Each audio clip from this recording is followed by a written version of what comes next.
So this is a pleasant surprise. This is not a new feature on any foldable cell phone, but this is a huge step forward for foldable cell phones. Let me explain. So there is a G board for Android pressed for an easier way to resize the keyboard. So a big problem with foldable cell phones, whether you're using a Galaxy Z Fold series, Oppo, Google Pixel Fold, Microsoft Surface Duo, whatever, is resizing the keyboard. Now, the idea of resizing the keyboard and being able to do this is not new. This is actually a feature that has been around since Android has been around. This is actually nothing new. What's new here is the shortcut slash ability to do it with ease. How you used to have to do it, you had to go to settings, keyboard height with 7 options, extra short, medium, middle, normal, mid tall, tall, extra tall. There were so many different options, right? In settings you had to do to fix. You would change it that way, then you would go into the keyboard, then you would have to change it a little bit, see if you liked it, go back. Whole entire process. The point of foldable cell phones and foldable phones is to really get rid of that whole process of having to go through crap like this, right? You now can do it with ease.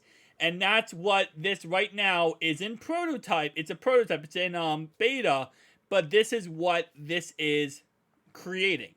Is the ability to have a little button on your keyboard at all times. Whether, again, you're using a foldable cell phone, a Z Fold series, a Google, Oppo, whatever. So that you can easily resize your keyboard to make life so much easier on your phone. Again, right now, it is not, fully operational, and it will probably take another couple months before it does release, but Gboard should at least streamline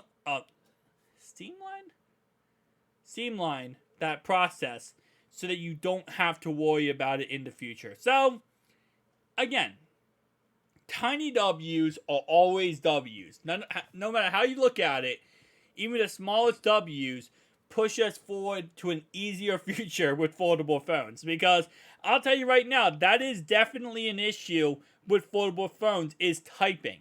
Now, the outside display, I usually don't have too many issues with personally, but the inside display is what I have a lot of issues with. So having this for inside displays is going to be so much easier, because how I kind of work with the Z Fold series at this point is I'll do like a split display where I'll have split the keyboard so I can just, at least have a smaller keyboard. Because if not, you're typing it like this, and it just becomes weird, right? At least if you have like a split keyboard, you can make it a little bit smaller over here, and it's a little bit easier. Well, having this at least lets you be able to maybe kind of get a routine down with a smaller keyboard on a foldable phone. So, again, not every single feature released for foldable phones is going to be a home run, right? Not every single feature needs to be a home run, though. Some features just need, their only purpose needs to be creating a easier future for foldable phones.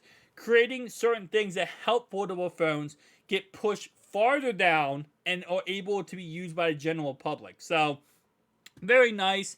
I'll keep you guys updated though when this does go ahead and go live officially, when it's like fully out and ready to go. But very awesome.